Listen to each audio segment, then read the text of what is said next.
It's really hard to climb down the mountain. And what that means is for folks that are mid-career like I was, you spent 10 years climbing the corporate ladder. It's really hard to climb down that mountain. But like you don't want to living life that way, regretting, being unhappy. For me, it just wasn't the way to live. It is actually my great pleasure to welcome my friend Federico Zimmerman to the show. You committed a lot of yourself to get to a place where you thought you had something, and now you had to make another pivot. Maybe talk about that. Your network is your network. Like putting myself in the right rooms and talking to the right people was what helped me to catapult to achieving my goals on building this company. So in a year, you've grown from 1 to 65. So maybe walk us a little bit along that journey. So those key decisions that you made that allowed you to have this growth. Yeah, no, that is great because... Hey everyone, welcome back to STR Like the Best. I'm your host, Michael Chang. And it is actually my great pleasure to welcome my friend, Federico Zimmerman, to the show. And his dog in the background. Hey Fedi, how are you? I know, sorry about that. He's just started. I mean, he's been quiet for an hour and now he hears something or something. No worries, no worries. How you doing? Good, and you might? I'm doing well. Fedi and I go way back, and I'm really happy to have him on the show today. For you guys watching live on LinkedIn and on YouTube, definitely submit your questions, and we'll try to hit them on the show. Fedi, why don't I give you a moment to just introduce yourself to the audience? Yeah, absolutely. So, Federico Zimmerman, we're a short-term rental operator. I have a management company with around 65 properties across the U.S. We're in, I have my map over here, but we're around 12 different states at the moment. So doing a lot of remote management. And I've been doing this for 3 years, full-time short-term rental. I started hosting in 2017 in my spare bedroom back in Argentina in my apartment. But yeah, super passionate about hospitality and everything around running a business as well. So we're going to talk, and you forgot your most important partner, your wife, who we're going to hit on. We're going to hit on as well. Absolutely. For folks that don't know Fedi, he is one of the best property managers that I've met in the last 8 years. I don't give this compliment or title lightly. It's a very difficult job, and finding someone that really can solve problems for you and be reliable is very, very hard to find. And Fedi really exhibits that in spades. So if you're listening right now, and you have a co-hosting business, want to launch a co-hosting business, have properties that you have managed by a third party, maybe you're not super excited about their performance. Maybe you're managing yourself and something has come up in your life where you're like, I don't want to do this anymore. And you're looking for someone. Listen to the show and listen to Fedi's story and how he's evolved his business. I think you'll learn from that, and definitely reach out to him if his story resonates with you. One thing that will surprise you about Fedi, or surprise you about me, was he is the tallest guy I have met in short-term rentals. So there's this story where we had a mastermind by our friend Jeremy Warden, who's also pretty tall. He's on episode 3 of the podcast. So it was Jeremy, me, John Bianchi, who is a top Airbnb data expert, Patrick Switek, who is also a really great co-host, and I'm 6'3". I've almost never been the shortest guy in the group, and I was like on the shorter end of this group. Yeah, is being tall an advantage in this business? I think being told is a advantage in life, honestly. There's something about being told that you should stand out. I love it. I never complain about being told except when I'm playing coach. That's true. That's fair.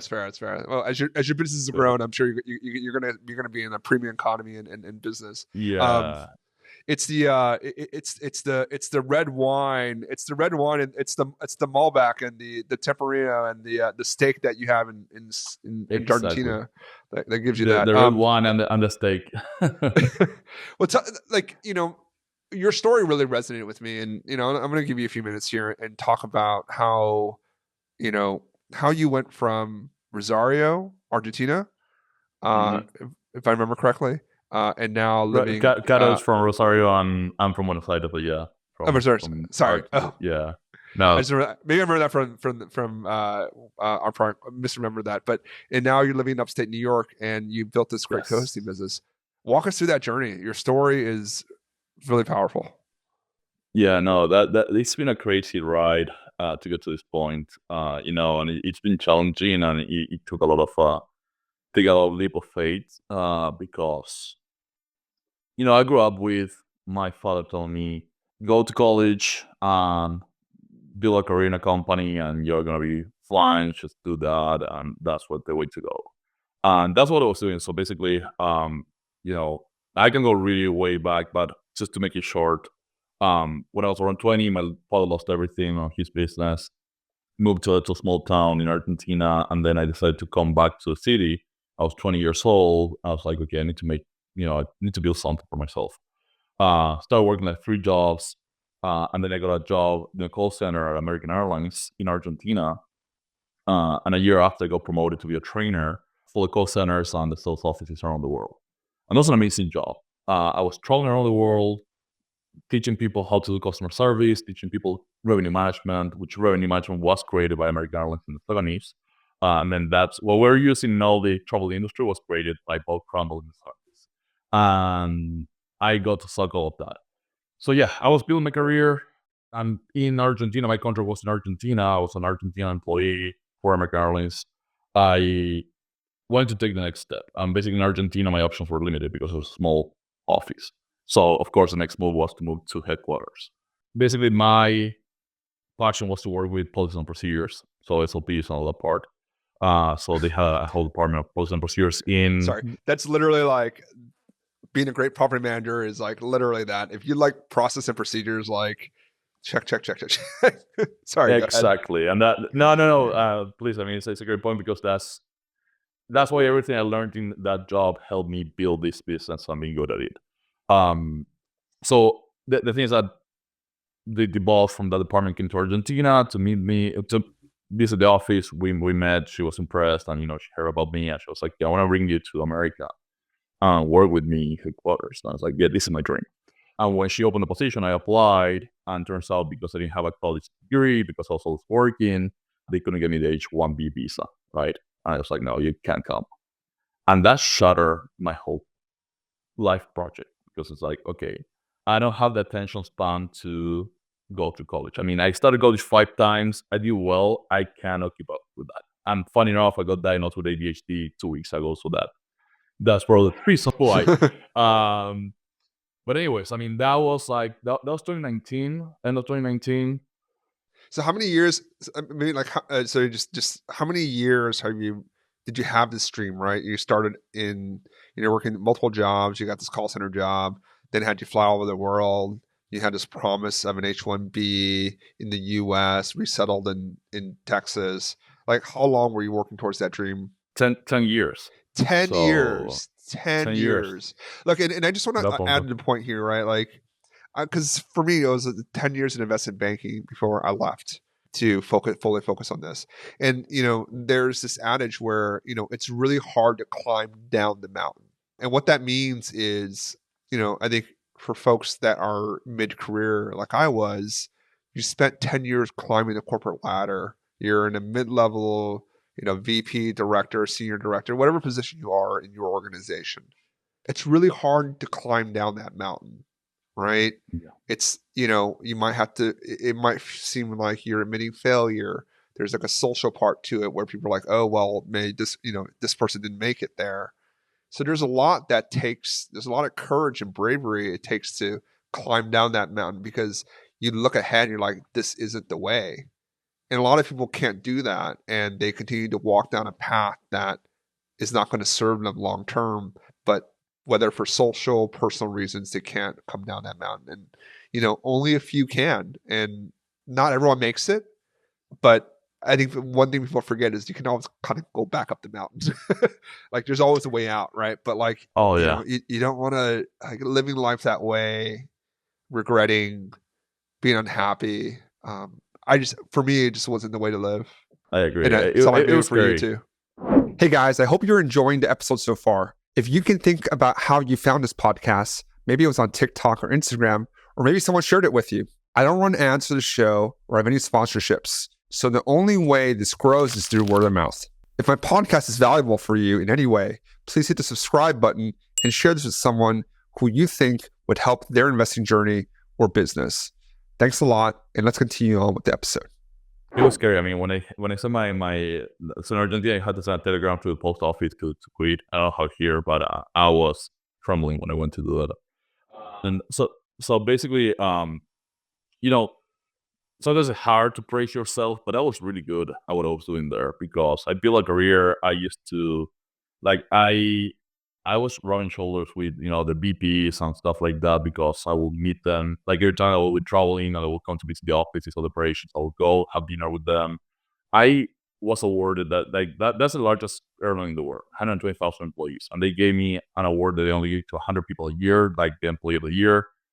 They flew me to Texas to have dinner with the CEO and stuff like that. So I was building that career, and they were I was solicited. When they had to train people in our office, they were asked for me to go and do it. So I had really good relation with all the managers in every station. So I was building that, but then I had that hard stop, that ceiling of not having a college degree. Was like, yeah, you cannot come here. And I got depressed. I was like, okay.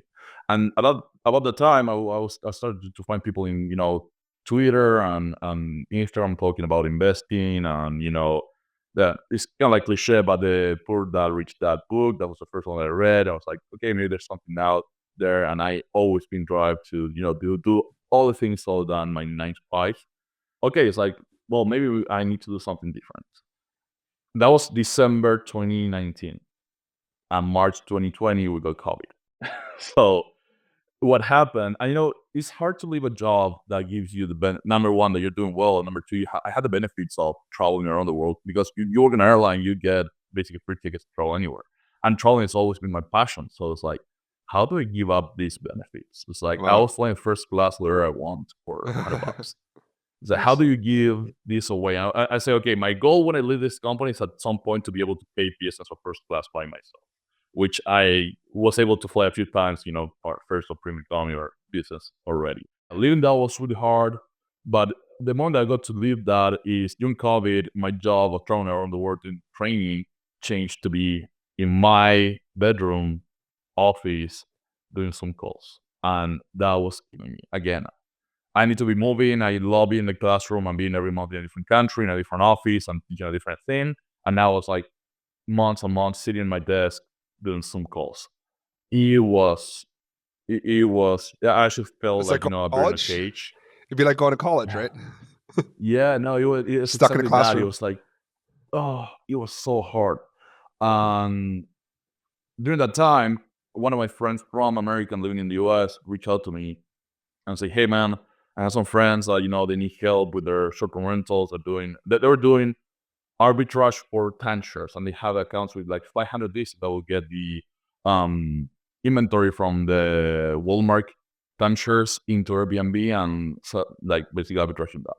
And I got that and immediately optimized the whole process of updating calendars, pricing, and all of that. And they were impressed. And then this friend was like, "Hey, man, you're good at this. Are you interested in like maybe doing some property management? I want to start doing some arbitrage and stuff like that." And he picked up one unit. We did it together with the just few savings that I had.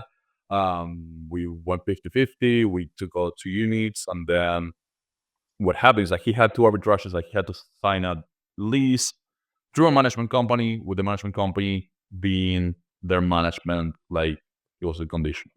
And they were really bad. So you mentioned in the beginning about bad management, and basically I started managing as the result of a really bad management and the necessity of doing good management, because I was like, man, there's a way to do this way better than what they're doing.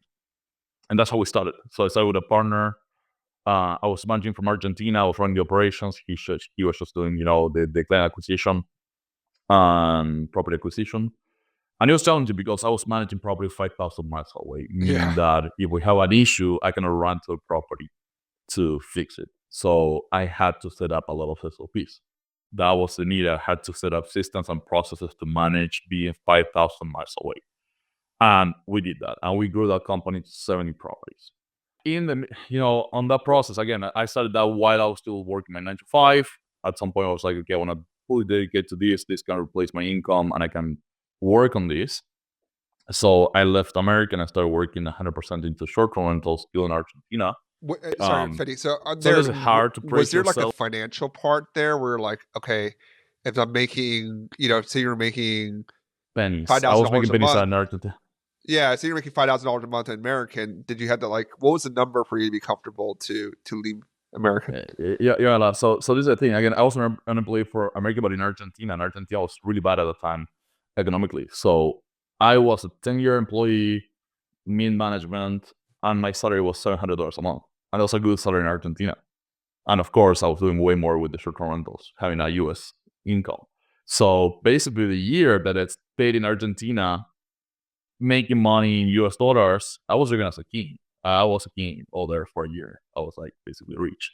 But then again, it was like, okay, do I stay comfortable here with a US income, live in Argentina, being a big fish, what is a big fish in a small tank, or do we take the leap and move to America?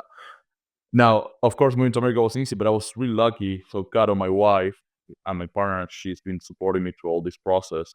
She is Argentinian, but her mom grew up in America, so she was American through her mom. She's American. So we started the visa process for my green card, Nice. and that was also painful because it was like normally that process is like, okay, for the visa that I got to do it right, normally the American citizen is living in America and they're trying to bring someone from outside, and that American can support the person coming from Argentina in this case financially, and not being a burden if something happens to the U.S. federal government. But kind of never lived in America. She didn't have tax returns. She didn't have an income in America, so it's kind of challenging. So we had to have a good attorney to set that up to be able to get the visa, and that was like $5,000. Again, I was making $700 a month in my 9 to 5, so that's a lot of money for me. That's a lot of money. So all the money that I was getting into from the short-term rentals that I put into the visa. But again, because of COVID, everything was delayed. So it took us 2 years to get my visa approved. Well, good job, you. I mean, I think good timing for you to get it done now, before Yeah. and then now, right? No, I mean, we did everything right. So it should have been approved, but it was slow. It was hard. Like we did everything. Like I had the option to say, hey, people were like, yeah, you can move to America and then adjust your status like that. That's not the right way to do it. I want to do it right. So we did it right.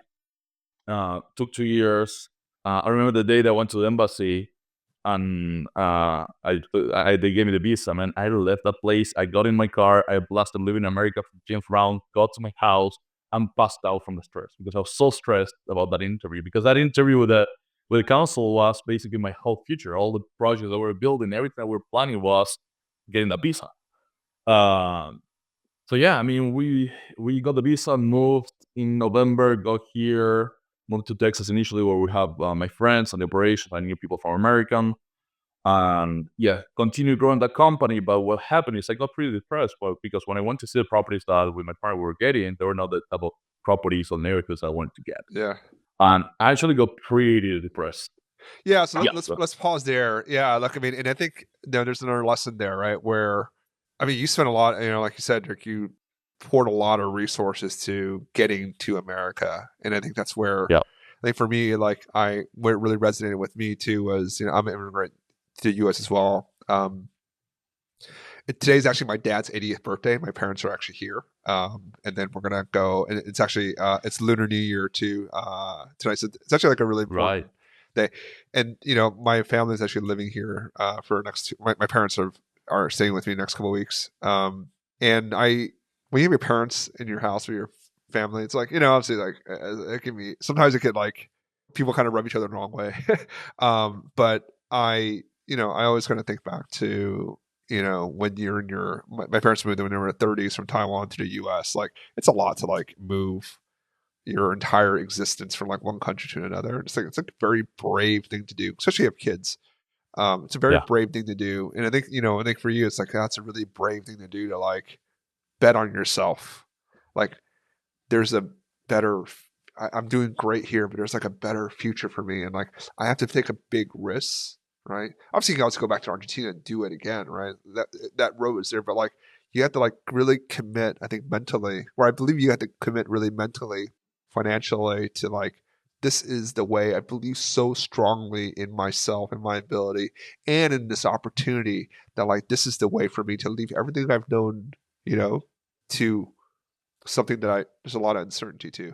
And you and I have spoken before. I don't think we won't kind of go into the gory details of kind of in Texas, but there's a lesson there where it didn't align perfectly with what you had expected. I think maybe we can frame it that way. It wasn't perfect the way that you thought. And we just talk about like, okay, you committed a lot of yourself to get to a place where you thought you had something. It wasn't exactly what you thought the opportunity was. And now you had to make another pivot. Maybe talk about that. Yeah. That was another, that was the third leap of faith I had to take because first was leaving my 9 to 5, then moving to America, and then starting all over again from scratch. So again, with that property management that we had so many properties. There were different reasons why in that partnership a lot of things were not working. And listen, I appreciate my partner, like he helped me building this and moving to America, and he was extremely supportive for me to get here. So I will always be thankful to him. But at some point it's like, okay, we do not align in what to do, and I want to do something different. And if we keep continuing this path, it's just gonna clash and everything's gonna go down. So let's stop it here, and I'm gonna leave the company because everything you helped me to build, and I'll start again. And we just bought our first investment property with my father-in-law. He was investing in that one, so we were basically launching a new property and moving away from that company I had. And thankfully, I had the support of the Carwells and Sarah. We bonded really well, and she was like, "Listen, if you're gonna start over again, I'm gonna give you my properties, and I'm gonna help you grow." And actually, I posted about that yesterday. It's like, okay, if you help me grow, I'm gonna manage at a discounted rate because you're gonna be selling for me, because you believe in me. And that was basically what was encouraging. But I started again with the first month I had one property to manage, and then the next month I had 3 properties to manage, and then started growing and growing. And that was in August 23. Again, now we're at 65 properties, good properties, so each property is producing way more income than the properties I used to manage before, and doing it by myself the way I want to do it. So let's pause there. Actually, I think Yeah. that's I think a couple of lessons to tease in there, right? Like you found you found a partner with Sarah and Emily, the Carwells. Definitely follow them if you're on on Instagram. They're very very smart investor, short-term rental investors. Sarah's actually going to be on a podcast as well in a few weeks, and I think there's a lesson there. Like there was a cultural alignment between you and Sarah. I think very early on, like we all had dinner when you guys were in New York, and it was a nice, we had a nice dinner. We had drinks afterwards. It was really nice, kind of get everyone together. And maybe just talk about like how that alignment gave you confidence.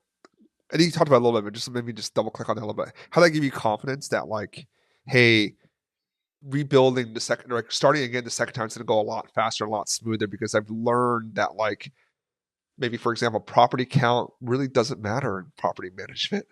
um, you know you want to the quality of the units and the quality of the clients are more important. Like I don't do co-hosting, but I have one client that their houses are worth 2+ million each, and their houses generate a good gross revenue. Like that's a client that's good, and I'm happy to help them, right? But a client that has a house that's worth 600,000 that does 75K a year gross, that's a client that I'm not a good fit for because that's not how I operate my business. So and this is where like maybe let's get a little more tactical for people here that are listening about like co-hosting. A lot of people, co-hosting is this kind of big topic right now, and it's a great way to kind of scale and get cash flow. So maybe it can be a little more tactical on how you went from one with Sarah, like 22, I think, in 2022. 23, yeah, 23. 23, sorry. So Yeah. in a year, you've grown from 1 to 65. So if you could maybe walk us a little bit along that journey and some of those key decisions that you made that allowed you to have this growth and have, let me pause there. I'll let you take it. Yeah, no, that is great because at the end of the day, I think you need to be intentional on what to do. I noticed that when you're doing things without direction or without a goal, that's when things get really bad, and that's where we were at. Yes, Because with the yes, previous company, yes. we were just like grabbing any property because again, it's like we're just having more income, and that was a big mistake. But I want to say something for those who are getting started. If you're getting started and you're gonna manage a one bedroom apartment that's making $20,000 a year, go ahead for the experience. If you're getting started, if you want to learn because that's the first line you can land, it's fine. Now, on the long term, that may not be your goal. And again, tackling a large property, multi-million-dollar property in the beginning can be more difficult and challenging because you have to have a lot of process to assist. You can do it, but I say it's not bad, and you should not only start by saying, "Hey, I want to take my first client is gonna be a multi-million-dollar property." You're gonna learn a lot of lessons. The only way to learn is making mistakes, and it's better making a mistake on a property that's making $20,000 a year than Fair a enough. property that's making Fair enough. 200,000. So for me, that was helpful starting with those type of properties. But at the same time, the bad properties also are more challenging to manage with all the issues that come with bad guests because they're cheap properties and maintenance issues if they're not well managed.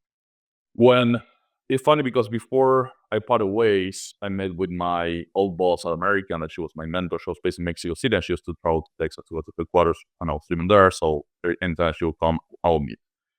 Person I really appreciate, and she told me a lot of things.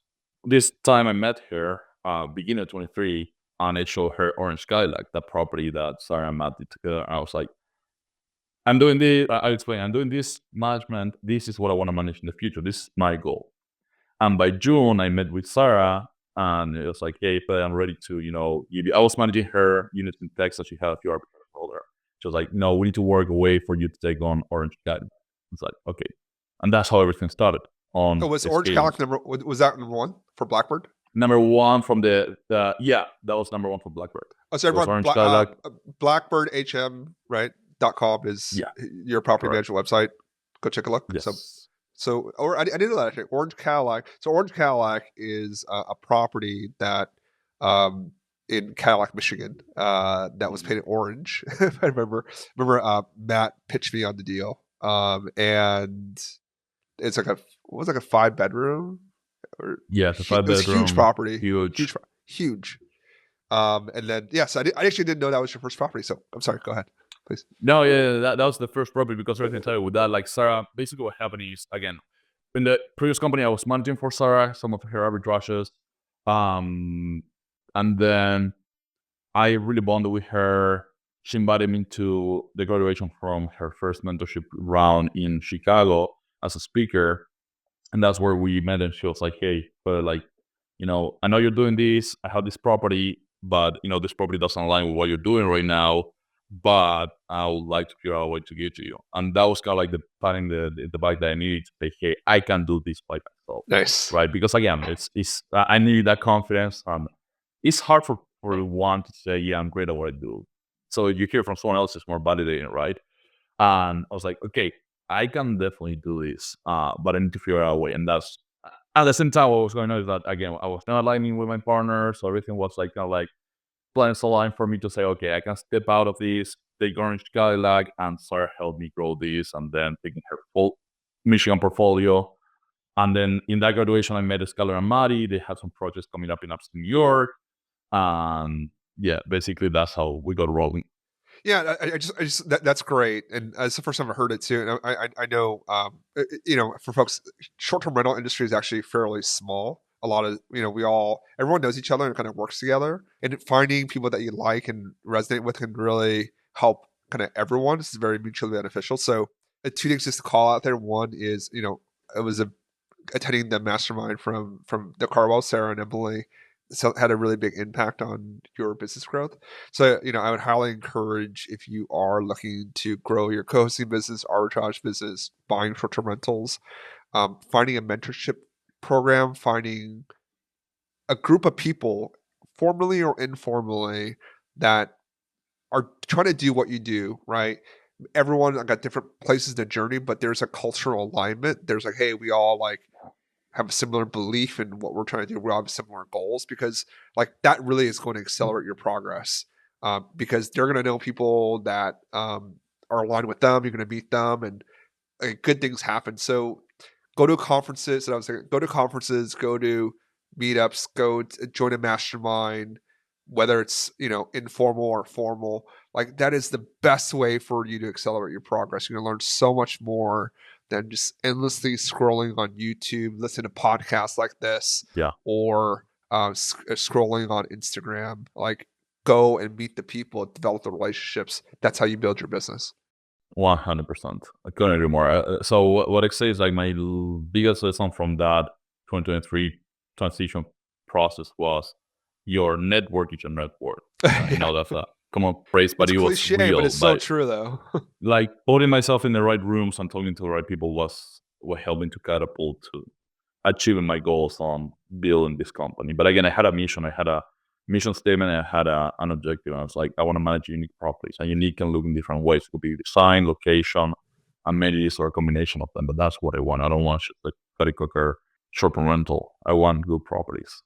But again, you got to be strategic because the relationships are important. Sometimes I do manage properties that do not fit on my client avatar or property avatar that I want to manage, but I know that that person may have a larger portfolio that are going to hand me over or going to help me grow. So I have a few properties that I will say, normally I wouldn't take on this, but because you are also going to bring in more business or for me to more people, or you plan to grow and get more properties, I'm going to work with you. I'm going to help you. I'm going to help me. And that also has been huge. It's been helping me getting a long way. Good. Yeah, no, it's strategic, right? Like it's like sometimes you have to kiss some like maybe like kiss some frogs like before you get to what you want. Like something like it's okay. It's as long as that frog isn't poisonous, like you're okay. It's okay. Okay, you move on. And maybe talk about today, right? Like you live in upstate New York. Look forward to seeing you, Carl, when we're up there in a few weeks to Yeah. ski.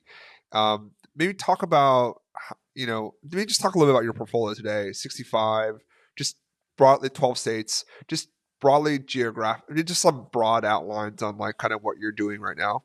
Yeah, so I'm managing different places. Again, a lot of my growth has been through word of mouth, social media referrals. So, I have people going from different places with these properties, and so they're meeting these criteria of they're investing in design, amenities, and the guest experience. And I can set up the operations. Of course, I want to grow intentionally in a few markets, but I would say so. Michigan and New York are my top markets right now. Okay. So especially West Michigan, where the Cardinals are operating, and then here in upstate New York, where Skylar and Maddie are growing as well, and we're growing together. I have properties in Florida, Georgia, North Carolina, um, Tennessee, Ohio. How do you, I mean, how do you, like I have, we're 39 properties, mostly in Philadelphia. I mean, realistically, in three buildings now in Philly. I have 6 cabins in the Smokies, and we have one in upstate. And we manage a few. We managed a few in the Hamptons. By the way, those are the those are the multi-million dollar and the high six figures. I wouldn't look past that, Fetty, if I were you. There's plenty of meat there on the bone, And so no, it's nice. Just to say it.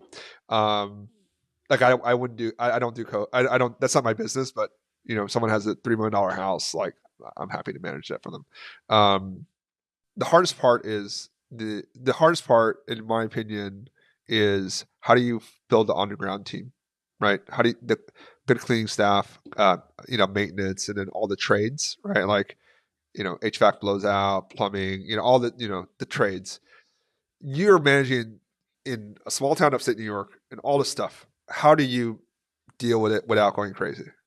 it's all about building relationships and having a good team. So number one, if I cannot do everything myself, and that's something I learned with the first company. So when I started a new one, I'll start from day one. You want to have one property and have a team. We call them BAs. I like to call them my team, my customer service reps. I have a manager now. I have like different roles. I have a manager, revenue management manager. But basically, number one is you have to have a team that really understands, or will trying to understand the US properties. I will say, you come from Taiwan, I come from Argentina. Something that's pretty unique to the US is that the houses are number one carport. I always joke that I can punch the wall and make a hole. That doesn't happen in the rest of the world. Normally it's brick and mortar, right? Because the US grew too fast. They need to build houses quickly. But then I don't know. Again, you're hiring someone from abroad, Philippines, South America. You don't have dishwashers in every house. That's a luxury. You don't have a garbage disposal. There are a lot of things that are different. So number one, you need to train on how the mechanics of the house function in the US. Number two is building a Rolodex. So when I do a property onboarding, I send a form to my clients like, give me all the contacts you already have, and anyone you don't have, I'm gonna go and find them and have them in your Rolodex before you need them. Because if you have an AC not working, you don't want to start making calls to see someone's available. You already want to know who's your go-to person first, and then if not, going for backups. For the cleaners, same thing. So something that I do is I have a guy built up that I send to every cleaner that we hire. And it's an expectations guy. So it's like, hey partner, we're looking forward to working with you. This is our standards. Because what's gonna happen is being spread out, you don't have the leverage of hiring a team that's gonna work in 5 to 10 properties of yours. Because if you're getting so much work, you can leverage and have more control on the quality or the way of doing things. Normally when you're hiring a cleaner for one property, I'm gonna tell you I work this way and you need to adapt to my way of working because I have more clients. You're not my number one client. So that's why I'm trying to strategically grow in some markets as well, so I have Yeah, more leverage on the that's my biggest vendors. issue. It's like it's like it's my way. In Philly, it's my way. In Yeah, Tennessee, it's my way. In upstate New York, it's their way. their way. I've won. Yeah, And it's like that's the best cleaner. And they're like, well, this is what we do. Like, take it or leave it. They don't. I need I them more. know. They know that I need them more than they need me. Exactly. And the thing is, I manage a lot of properties in rural areas. Upstate New York and Michigan Yeah, is like rural. So finding good talent is hard. So something that also you need to work on setting the expectations with your clients. When they want everything to be perfect with the cleaners, at the end of the day, you need to find a medium. You need to find a good balance. And for me, is if they're not staging something the way that we want every single time, or they're missing small things, but reviews are fast tasks every single time and they're reporting issues, that's something I can live with and it's fine. Again, I like to set up the expectations. It's all about relationships and how you drive the conversation. So I'm gonna give you a few examples. We use Turno to schedule in and take photos and all of that. So when I have a call, especially when I'm taking over a property, and this is very common, right? I take a property that an owner's been managing for a year. They are already burnt out of getting the message from Airbnb. I know exactly how it goes. It's like they get the Airbnb. I tell them it's like I know where you're at. You get the Airbnb notification, and you're in a fight or flight mode that you don't know if it's gonna be a problem. You get triggered by an Airbnb notification. Is that what is happening to you? And they will say yes. Okay, so I'm gonna take over your property. You have a cleaner. Are you happy with your cleaner? Yes. Okay, I'm gonna take over that management. I'm gonna take over the cleaning management. They're not gonna be happy about the change because no one is happy about change, and they always get this. Everyone comes with a bias and experience, right? And many times they're gonna tell you, "Oh, whenever I work with a management company, it's been awful." So, okay, I need to know that when I'm going to have a conversation with the cleaner, they're going to have a huge barrier against me taking over the property because I've been happy that things have been going. And I need to bring technology and expectations and processes. So the way that I have that conversation is okay, number one, how you hear about Turno? No, I don't want to use technology. It's like, well, let me explain. Like, number one, we're not going to have to deal with text messages for every cleaning. So we're going to make sure that you have your schedule far in advance. So we don't have a booking or cancellation or alteration. You're going to have it right away. It's gonna help you plan ahead. Something that you like? Yes. Do you know that Turner has a marketplace where you can find new clients? Are you looking to expand your business? Oh, I didn't know that. Well, yeah, you can find new clients. Oh, well, that's interesting. And then photos. Are you taking photos? Well, it's good. I explain. Listen, I don't want you to take 100 photos. I'm not gonna tell if the floor is clean from looking at a photo. I cannot, and no way I can tell if a floor is clean from a photo. But I can do is if I have a photo of the hot tub being clean, and I guess it's complain about that, I can protect your work, and I can save the client from a refund. That happened to us many times. People checking out and saying the hot tub was dirty, I want a refund. Airbnb allowing the refund, and then having a timestamp photo for journal that it was clean the day before they arrived, and they cancel the refund.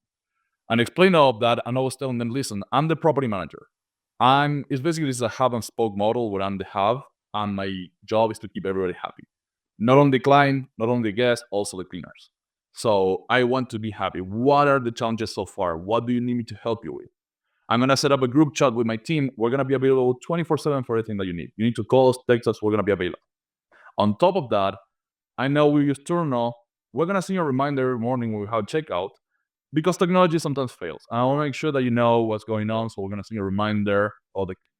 So instead of the cleaner servicing us, I try to put it where I'm servicing them. Yeah. And that goes a long way. Still, we have a lot of issues. It's not perfect. And again, that guy that I have, it explains because, again, they're going to come with their biases. And sometimes they are used to working with not the best host. And they're like, oh, we're only leaving one roll of toilet paper because my clients tell me to leave only one roll of toilet paper. It's like, no, that's not how we do it here. But if you do not set up the expectations, they're going to think that's the right way to do it because they're saving us money. And for me, it's like, no, that's not saving us money because other No, people it's are going to be costing you cheating. money. That's costing you. Yeah. No. So, yeah. Yeah, that's a long rant on the cleaners. No, no, it's good. I think I think folks. Look, I mean, we're getting deeply tactical, and I just I want to let you talk because like I think people have a misconception that like a property manager, like, why am I paying 20%? Right? Like, oh, it's easy. You find a cleaner, they clean it. Like, there's so much nuance to. That's why I have a lot of respect for you because it's incredibly operationally complex. Short-term rentals, one, and it has to be perfect. And it has to not only be perfect, it has to be perfect within 11 a.m. and 4 p.m. every Yes. day. And you're managing remotely. It's this orchestra of multiple vendors conducted by offshore staff. So you literally are orchestrating workflows from thousands of miles away for people who have never worked with each other, have never met each other, and it all has to be done within 5 hours. And you're getting guests that literally can give you a 1-star review and blow up your entire listing every single time, Thanks. or demand a refund. Like, it is a very precise machinery that it takes to operate this at scale. At Like, scale. it's hard to do with one. It's actually incredibly difficult to do it one because you can't afford the systems and processes.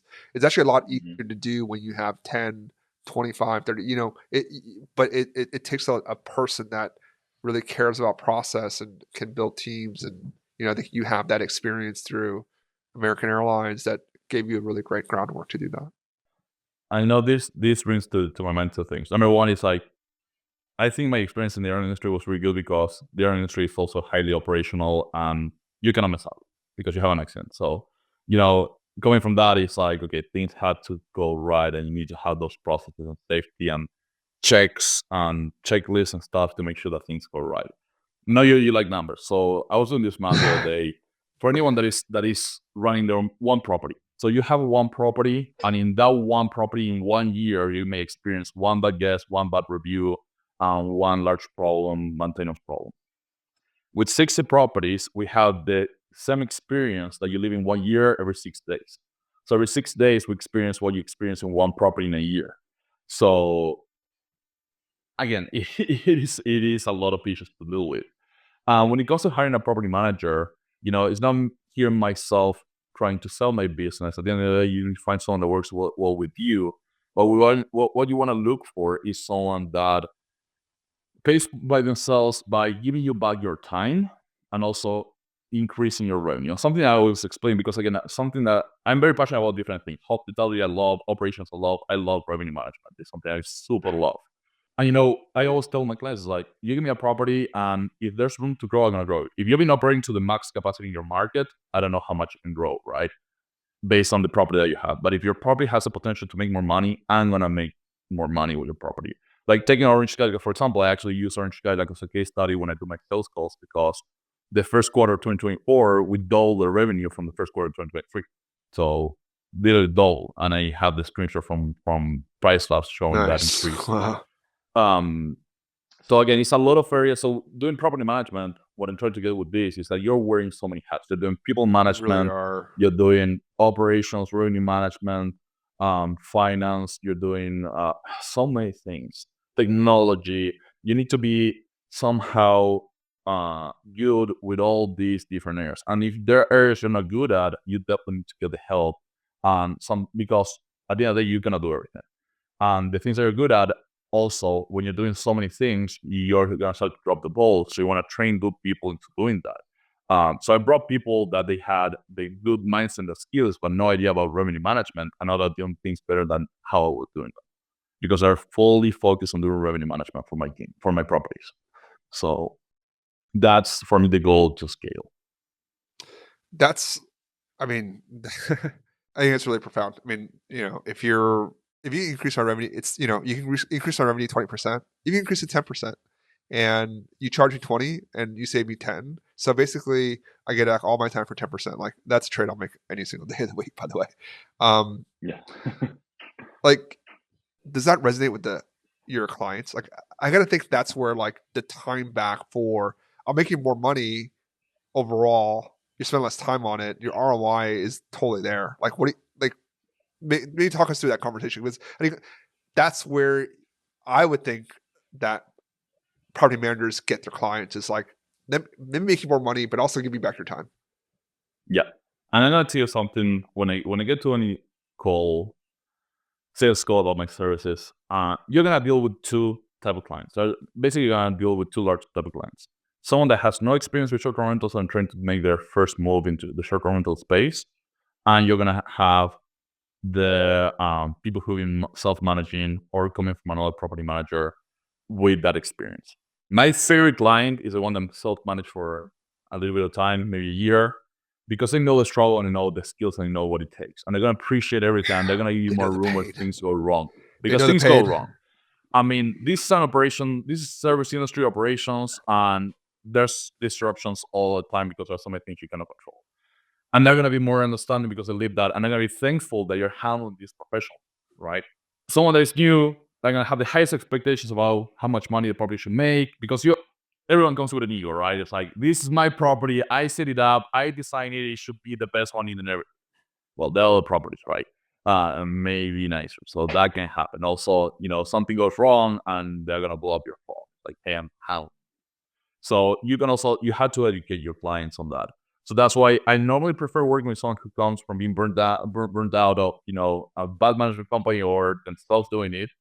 And again, the conversations about what I'm gonna do is cover all of this. So in my presentation, I have a pitch, a deck where I go through everything we cover: communication, boots on the ground, revenue management, listing distribution, and SEO. So we cover all of that, and then I show some case studies on again revenue. So when we come to that is, okay, now I need to show you. So for example, I took over a property from management last week. The owner, he has a 9 to 5, he's always busy. So, he was happy to work with us. For some person I built a relationship with a year ago, that's super important, just building a little bit, is building those relationships, fostering that. I helped him setting up his listings when he launched the property a year ago. Because I do some like services for helping people to set up their listings. And then he came back to me and say, hey, now I'm ready for you to manage because I've been doing this. I like it, but I cannot do it. And I know you're a professional. So first day that we managed, we had like multiple issues. And I was able to resolve like this. And the person left, things that maybe if it was not managed correctly, it was going to be a 1-star review. And the person even left. I haven't seen the review yet because she left today, but she left a tip for the cleaning. So that means that she was happy. That's nice. But things that we did, including like sending warm cookies at night because of, apologizing for an issue, the maintenance issue that was, existing issue, or fixing something that the owner didn't know how to fix, but we knew from this experience of running the operation of one property every 6 days, we knew how to solve a thing with the stove, right? There was an easy Yeah. fix, and maybe he would have sent a handyman and pay $100. But for me, it was just telling them how to troubleshoot it themselves, and they fix it in a minute. Yeah. So those are the type of things that your property manager should be doing. Yeah, no, that's great. That's great.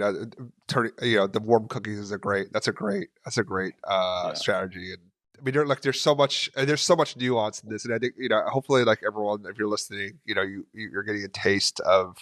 It's not undoable. Like if you have the goal of self-managing yourself or building a property management business, like there's definitely a path to do it well.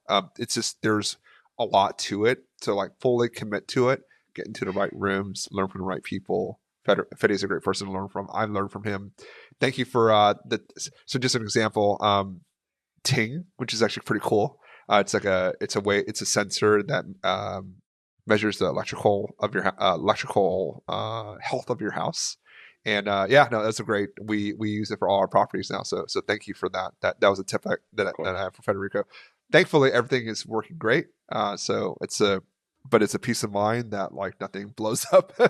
Yeah, So like there's just things that like you don't know. You like I call it the unknown unknowns. Like you don't know what you don't know, and you're just around people exactly. that like are smart and like do things that are going to be relevant for you. Like you just learn from each other. Like, oh hey, like I found this thing. Oh, it's really cool. Or like today I showed Federico something cool technology thing that I saw that I was like, oh, this is really cool. You should check it out. It's like, oh, okay, well, let me test it out. And this is what's going to compound your journey, make it fun.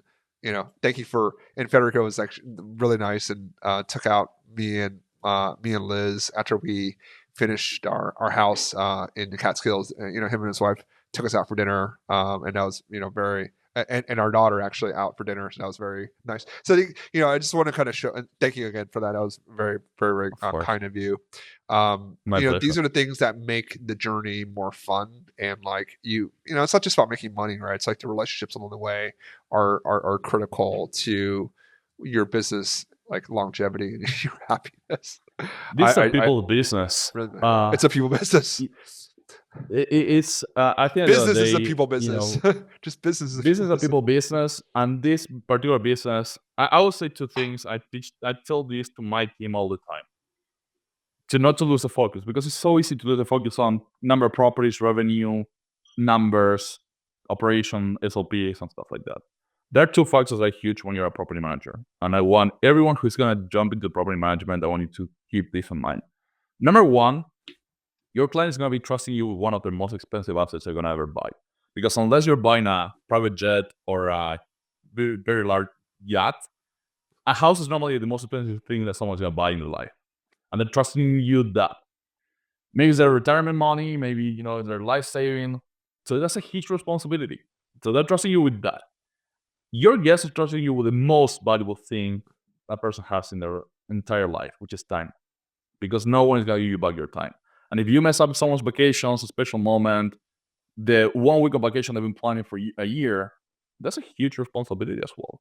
So we're a people business. And the same way that we care about our clients and our guests, I personally care about my community and my people because I couldn't have gotten here by myself. I got the support from everybody.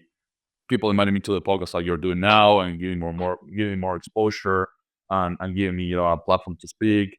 Uh, that's been incredible. So for me, again, yeah, you can go to YouTube, watch videos, but once you start building those relationships and caring about the people, that is what makes a difference, in my opinion. That's a much difference. And you actually took my traditional closing question, and I appreciate the time you're spending with me today. I was asked, business is a team sport, and so many people along the way that has helped us. What's the kindest thing that someone has done for you along this journey that's made an impact on you? Yeah, I mean that's a good question, and there were a lot of people who helped me in my journey. But again, I think that the people who had the most impact in my life is in the Carlos and Sarah. She because I was managing for her, Emily didn't have property by the time. She was the one that basically got me under her wing and trust me. And she was coming from being burned from another management company and Yeah. different experiences. So that's something I always, just to give her, my praises. She had to deal with a lot of people disappointing her, but she never stops trusting people, and she never stopped trusting me. And I always told her, it's like, listen, it's my goal and mission to make sure that you know that I always be supporting you, and I always be thankful for everything you've done for me. So yeah, Well, shout out to Sarah, who'll be on the podcast in yeah, a few weeks. She's amazing, and I was introduced to her by Jeremy Warden, and that I can meet you guys. Like I think everyone kind of has like there's like different tribes within short term rentals, but getting to know you guys and seeing the work that you've done, and I'd love to do more together. And I look forward to and to make that continuing happen. to grow, to grow the relationship with you. For folks that are interested in learning from you, potentially looking for property management, what's the best way to reach out to you? Yeah, absolutely. So I'm also on Instagram. My handle is STR Guide. So you can shoot me a DM over there, follow me. I was mentioning to you before we started that I've been slow in posting the last couple of months You got because to post, man.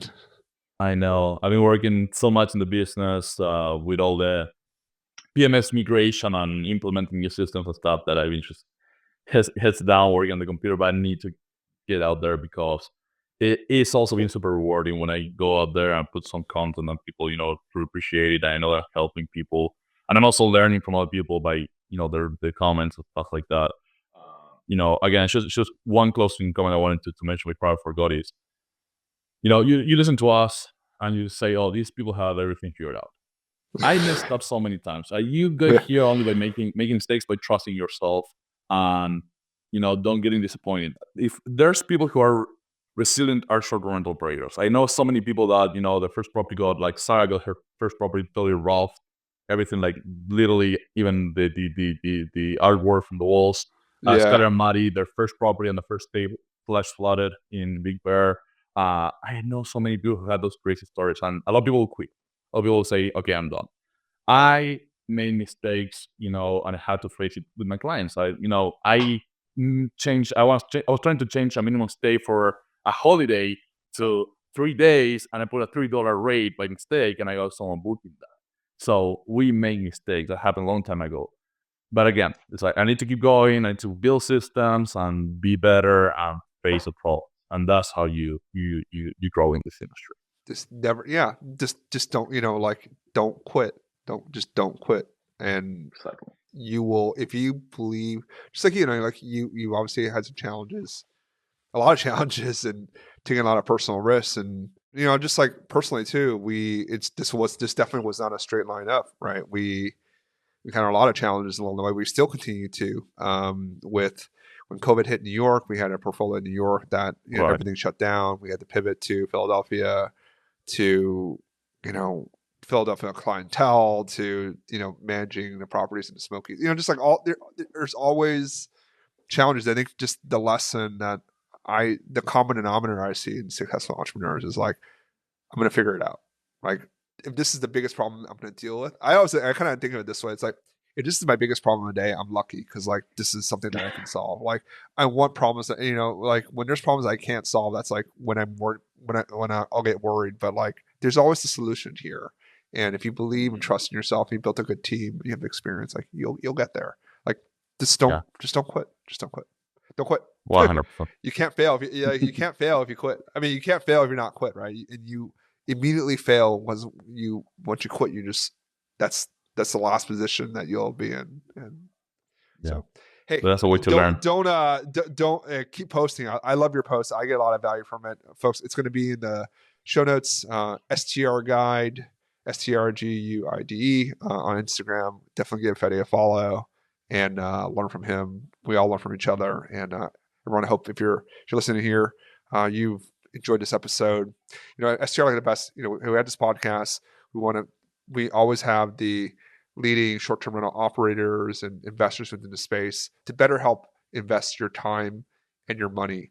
And time is the most precious thing. You never get that back. You can always make more money.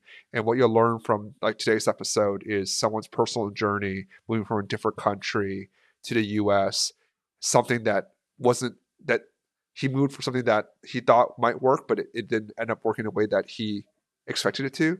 He had the courage to go and start again, build new relationships, and now has grown this amazing business with him and his wife.